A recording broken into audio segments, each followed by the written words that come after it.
Good afternoon. I'm Susan Dinkle. It's Monday, June 18th. Our top story, severe weather in the form of heat, and we're all living with it. The thermometer may read in the 90s, but it feels much more like triple digits outside. Storm Team 10 Chief Meteorologist Kevin Orpert joins us now with an important update on our current conditions. Kevin.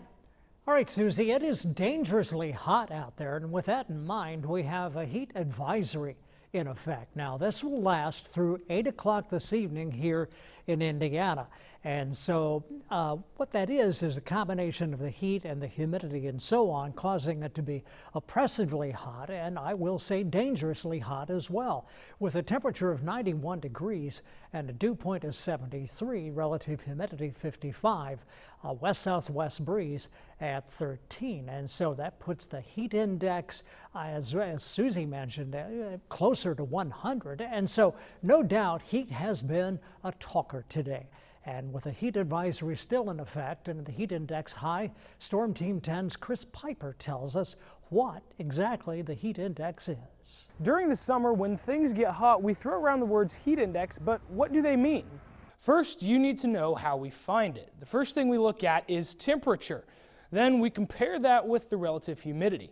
Relative humidity is the amount of moisture that's in the air. The higher the humidity is, means there's more moisture in the air, making it harder for sweat to evaporate. When sweat doesn't evaporate as quickly, we can't cool off. That's when the humidity is high. It starts to feel a little sticky as you walk outside. Say, for example, the temperature is 86 degrees. Then on top of that, the relative humidity is at 70%.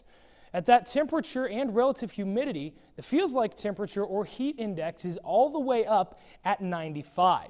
This just goes to show how much of a factor heat index really plays. Things can feel warm but not hot, and depending on how much humidity is in the air, things can feel hotter than they really are. As the summer goes on, stick with Storm Team 10 for the latest updates on conditions, especially when the heat comes close to being a hazard. Well, now the heat advisory is set to expire tonight, as I mentioned, at 8 o'clock Indiana time. 7 months can prove to be hot. Always make sure you're staying cool and hydrated. Susan?